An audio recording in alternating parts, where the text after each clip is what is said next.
क्या आपने कभी ऐसे मंदिर के बारे में सुना है जो पूरे साल में सिर्फ 7 दिन खुलता है, जहां 358 दिन तक बिना तेल के दिया जलता रहता है, जहां फूल मुरझाते नहीं और प्रसाद खराब नहीं होता? ये कोई कहानी नहीं, ये दर्ज इतिहास है। नमस्ते, मेरा नाम है गुड्डी और आप देख रहे हैं खामोश इतिहास। आज हम डिकोड करेंगे 800 साल पुराने उस रहस्य को जिसे आज तक साइंस भी पूरी तरह समझ नहीं पाई। दक्षिण भारत का एक ऐसा मंदिर जो पूरे साल में सिर्फ 7 दिन ही खुलता है और बाकी 358 दिन तक बिल्कुल बंद रहता है। न कोई पूजा, न कोई भक्त और न ही कोई पुजारी। मंदिर को बंद करते वक्त अंदर एक दिया जलाया जाता है। देवी को ताज़े फूल और चावल का प्रसाद चढ़ाया जाता है। पर जब 358 दिन बाद दिवाली के समय मंदिर के द्वार दोबारा खुलते हैं तो वो दिया बिना तेल और ऑक्सीजन के भी जलता रहता है और फूल व प्रसाद वैसे के वैसे ही रहते हैं, मानो अभी अभी चढ़ाए गए हों। इतना ही नहीं, एक बार कुछ लोगों ने कोशिश की थी 358 दिन बंद रहने वाले इस मंदिर में घुसने की, लेकिन अगले ही दिन। ये कोई कहानी नहीं है, ये सब कुछ मंदिर के रिकॉर्ड्स में दर्ज है। आज हम डिकोड करेंगे वो रहस्य जो पिछले 800 सालों से अनसॉल्व्ड है। आज मैं आपको जो दिखाने वाला हूँ उसे साइंस भी एक्सप्लेन करने की कोशिश कर रही है, क्योंकि ये रहस्य है 358 दिन बंद रहने वाले हसनांबा मंदिर का। ये मंदिर हसनांबा देवी को समर्पित है, लेकिन यहाँ कुछ ऐसा होता है जो दुनिया के किसी भी मंदिर में नहीं होता। हर साल दिवाली की बाली पद्मी के अगले दिन मंदिर के मुख्य पुजारी अंदर प्रवेश करते हैं। वे माँ हसनांबा के सामने एक दिया जलाते हैं, ताज़े फूल चढ़ाते हैं और चावल का भोग लगाते हैं। फिर मंदिर का दरवाज़ा संपूर्ण बंद कर दिया जाता है और उस पर एक विशेष सील लगाई जाती है। ऐसी सील जिसे अगले 358 दिनों तक कोई भी खोल नहीं सकता, ना पुजारी, ना भक्त और ना ही कोई सरकारी अधिकारी। क्यों? इसका जवाब आपको कुछ ही देर में इस वीडियो में मिलने वाला है। लेकिन उससे पहले ये समझना जरूरी है, साल 2023 में जब मंदिर के दरवाजे खोले गए तो मीडिया को अंदर जाने की अनुमति दी गई।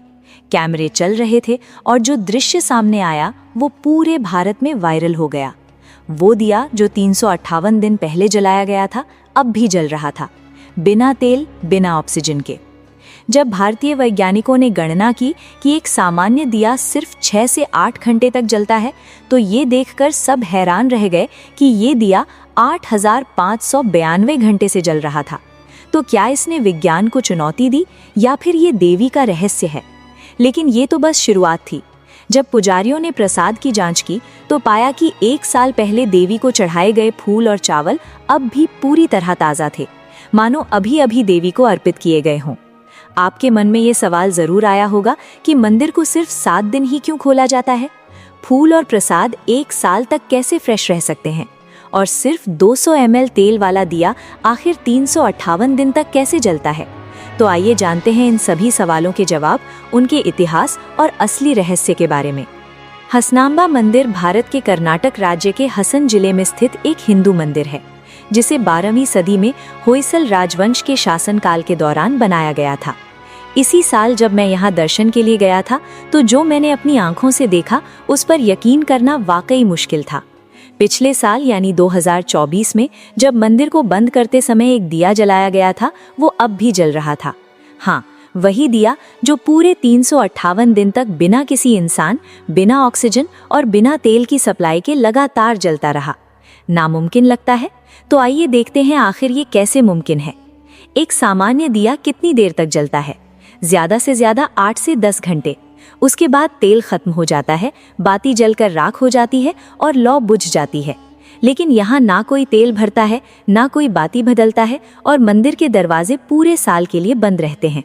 सबसे बड़ी बात है ऑक्सीजन की। एक बंद कमरे में ऑक्सीजन 6 से 8 घंटे में खत्म हो जाती है। ऐसे में दिया तो बहुत पहले बुझ जाना चाहिए, लेकिन 358 दिन बाद भी वो दिया जलता रहता है। साइंस कहता है एक साधारण तेल या घी का दिया प्रति घंटे 10 से 15 मिली तेल जलाता है। अब जरा सोचिए, 358 दिन यानी 8592 घंटे। इस हिसाब से उस दिए को साल भर जलने के लिए लगभग 85 से 129 लीटर घी की आवश्यकता होगी। लेकिन जो दिया अंदर रखा जाता है उसकी क्षमता मुश्किल से 200 मिली की होती है।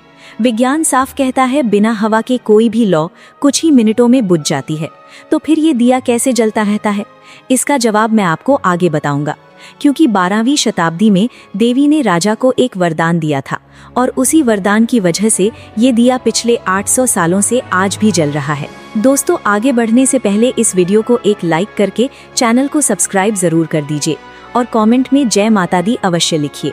दिया तो किसी तरह समझ में आ सकता है, लेकिन जब अगले साल मंदिर दोबारा खोला जाता है तो फूल और चावल का प्रसाद 358 दिन बाद भी वैसे ही मिलते हैं जैसे कल ही देवी को चढ़ाए गए हों। ये तो वाकई नामुमकिन लगता है। एक सामान्य फूल परफेक्ट स्थिति में भी 24 से 48 घंटे में मुरझा जाता है। उसके बाद उसका रंग फीका पड़ने लगता है, पंखुड़ियां सूख जाती हैं और उसकी खुशबू गायब हो जाती है। अगर ठंडे कमरे और केमिकल का इस्तेमाल किया जाए तो उसकी उम्र ज्यादा से ज्यादा 2 हफ्ते तक बढ़ सकती है। लेकिन हसनांबा मंदिर में न पानी है, न धूप, न ताज़ी हवा। पूरा साल 358 दिन तक वहां पूर्ण अंधकार रहता है।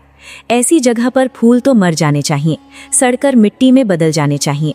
वैज्ञानिक दृष्टि से देखें तो फूल जैसे ही पौधे से अलग होता है, उसकी कोशिकाएं धीरे धीरे मरने लगती हैं।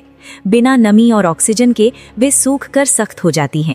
ऐसी परिस्थिति में बिल्कुल ताज़ा फूल मिलना जैविक रूप से असंभव है। विज्ञान के हिसाब से ऐसा हो ही नहीं सकता। लेकिन जब मंदिर के दरवाजे खुलते हैं तो फूल वैसे ही ताज़ा मिलते हैं जैसे कल ही देवी को अर्पित किए गए हों। और सबसे चौंकाने वाली बात यह है, सिर्फ फूल ही नहीं, प्रसाद भी पूरी तरह ताज़ा मिलता है। चावल, नारियल, सब कुछ वैसा ही। 358 दिन बाद भी न फंगस, न कीड़े, न सड़न। सब कुछ वैसा ही जैसे मानो समय वहीं ठहर गया हो।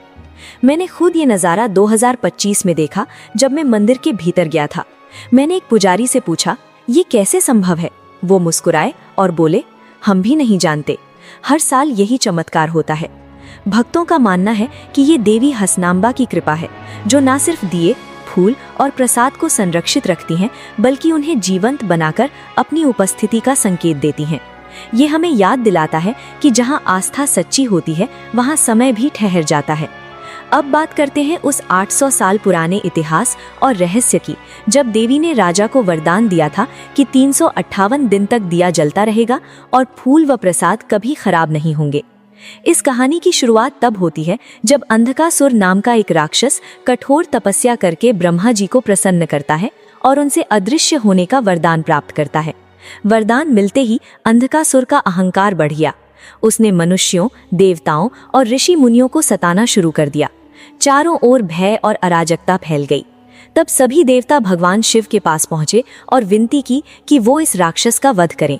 भगवान शिव ने युद्ध का संकल्प लिया, लेकिन अंधकासुर को एक और वरदान प्राप्त था कि उसके रक्त की हर बूंद जो भी धरती पर गिरेगी, वहीं से एक नया अंधकासुर जन्म ले लेगा। जैसे जैसे भगवान शिव प्रहार करते, हर रक्त की बूंद से अनगिनत राक्षस उत्पन्न होते जाते। युद्ध बढ़ता गया और देवताओं की शक्ति कमजोर पड़ने लगी। जब स्थिति असहनीय हो गई, तब भगवान शिव ने देवी आदिशक्ति से सहायता मांगी। देवी ने कहा, जब 7 शक्तियां एक साथ प्रकट होंगी, तभी अंधकासुर का अंत संभव होगा। और इसी प्रकार जन्म हुआ सप्तम मातृकाओं का, ब्रह्माणी, महेश्वरी, कोमारी, वैष्णवी, बाराही, इंद्राणी और चामुंडा। फिर युद्ध दोबारा आरंभ हुआ। महादेव ने अपना त्रिशूल उठाया और उसे अंधकासुर के गले में भेद दिया। लेकिन अंधकासुर के हर रक्त की बूंद से एक नया राक्षस जन्म लेता रहा। तभी देवी चामुंडा ने अपनी विशाल जिह्वा फैलाई और उस राक्षस के हर रक्त बिंदु को पी लिया, ताकि उस अंधकार से कोई नया जन्म न ले सके।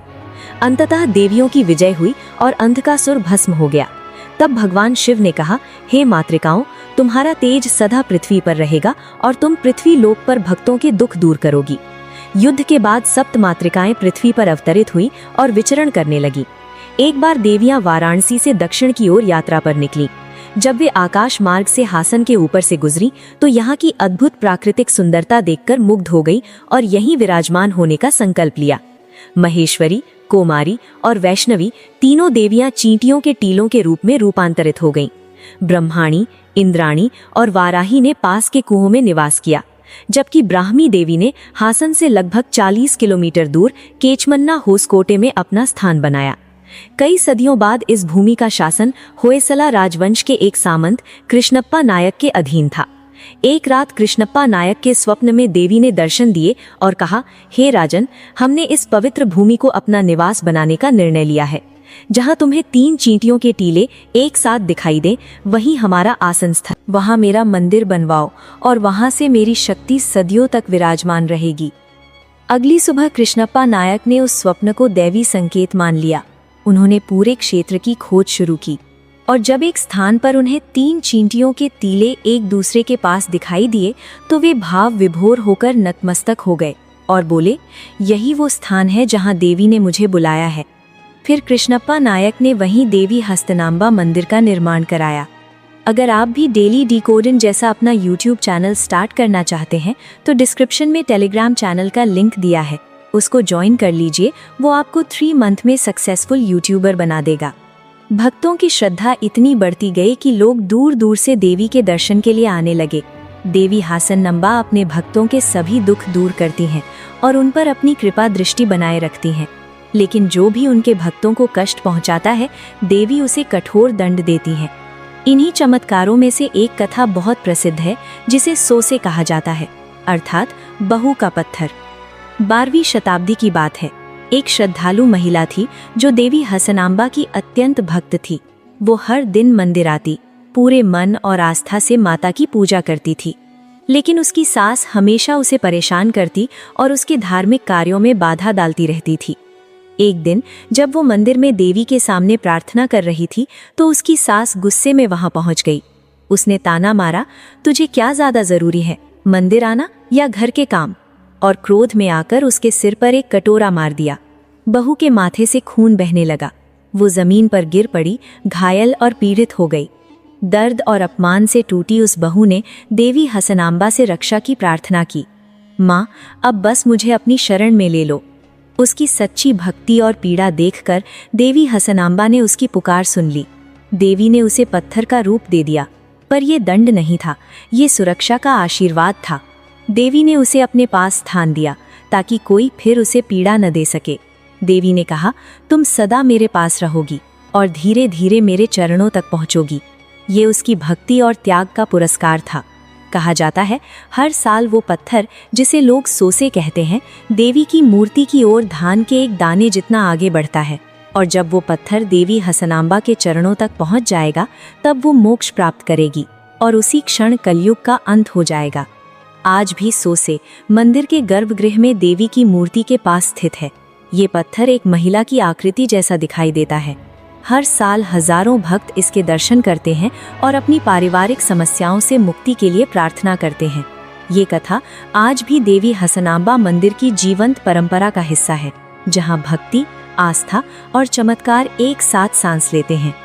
जैसे जैसे देवी हसनाम्बा के चमत्कारों की चर्चा दूर दूर तक फैलने लगी, वैसे वैसे मंदिर में दान और संपत्ति भी अपार बढ़ने लगी। लेकिन हर मन पवित्र नहीं होता। कुछ लोग लालच में अंधे भी हो जाते हैं। एक बार 4 चोरों को पता चला कि हसनाम्बा मंदिर में सोना चांदी के आभूषण, धन धान्य और प्रसाद सुरक्षित रखे जाते हैं। लालच में आकर उन्होंने मंदिर बंद होने के बाद गर्भगृह में घुसकर खजाना चुराने की योजना बनाई। रात के समय उन्होंने मुख्य द्वार का ताला तोड़ा और चुपके से गर्भगृह में प्रवेश किया। देवी की प्रतिमा के सामने रखे खजाने को देखकर उनकी आंखें लालच से चमक उठी। जैसे ही वे खजाना छूने आए तभी देवी हसनाम्बा प्रकट हुई। उनकी आंखों से निकला तेज ऐसा था कि चारों चोर भय से कांपने लगे। उन्होंने देवी से क्षमा मांगने की कोशिश की, लेकिन देवी का क्रोध शांत नहीं हुआ। देवी ने कहा, तुम माफी के योग्य नहीं हो। हम जो दंड देंगे वो आने वाली पीढ़ियों के लिए सबक बनेगा। और इतना कहकर देवी ने अपने श्राप से चारों चोरों को पत्थर में बदल दिया। फिर देवी हसनाम्बा ने राजा कृष्णप्पा नायक के स्वप्न में प्रकट होकर कहा, हमने उन 4 चोरों को पत्थर में बदल दिया है। आगे ऐसा कभी नहीं होना चाहिए। ये घटना सबके लिए एक सीख बने। अगर भविष्य में कोई भी हमारे मंदिर में चोरी करने आए तो उसे पता होना चाहिए कि उसकी सजा क्या होगी। इसलिए हमारे मंदिर के पास एक मंडप बनवाओ और उसमें उन 4 चोरों के पत्थर रखो, ताकि उनकी सजा हमेशा सबको याद रहे और कोई दोबारा ऐसा करने की हिम्मत ना करे। अगली सुबह जब राजा कृष्णप्पा नायक देवी के दर्शन के लिए मंदिर पहुंचे तो पुजारी ने उन्हें बताया, महाराज, जब मैंने आज मंदिर का द्वार खोला तो गर्भगृह में 4 पत्थर पड़े मिले। तब राजा ने सबको बताया कि देवी ने रात में स्वप्न में आकर उन्हें यही सब बताया था। राजा ने तुरंत आदेश दिया, मंदिर के पास एक सुंदर मंडप बनवाओ और इन 4 पत्थरों को वहां स्थापित करो, ताकि जो भी इन्हें देखे वो समझ जाए कि देवी के मंदिर में पाप का अंजाम क्या होता है। आज भी ये 4 पत्थर मंदिर में मौजूद हैं, जिन्हें लोग कल्पनगुड़ी के नाम से जानते हैं। भक्तों का मानना है कि ये पत्थर देवी की शक्ति से संरक्षित हैं और आज भी हर उस व्यक्ति को चेतावनी देते हैं जो बुरे इरादे से मंदिर की ओर आते हैं। अब बात करते हैं उस रहस्य की जिसकी वजह से ये मंदिर साल में सिर्फ 7 दिन ही खोला जाता है। आखिर ऐसा कौन सा रहस्य है जिसके कारण दिया पूरे 358 दिन जलता रहता है, फूल कभी नहीं मुरझाते और प्रसाद भी कभी खराब नहीं होता। एक दिन महेश्वरी, कुमारी और वैष्णवी तीनों देवियों ने सोचा, चलो आज गांव में चलते हैं, देखें लोग कैसे रहते हैं, क्या बातें करते हैं और अपने घरों को कैसे संभालते हैं। तीनों देवियां गांव में पहुंची। कुछ महिलाएं आंगन में झाड़ू लगाकर सफाई कर रही थीं, तो कुछ मिर्च पीसकर मसाला बना रही थी। मिर्च की तीखी गंध और आंगन की धूल देवियों की नाक और आंखों में चली गई। तीनों को बहुत परेशानी हुई और वे क्रोधित होकर मंदिर लौट आईं। मंदिर पहुंचकर उन्होंने सोचा, हमें ये बात कृष्णप्पा नायक को बतानी चाहिए। उन्होंने राजा से कहा, हे कृष्णप्पा नायक, जिस मंदिर में हम निवास करते हैं, लोगों ने उस मंदिर के चारों ओर अपने घर बना लिए हैं।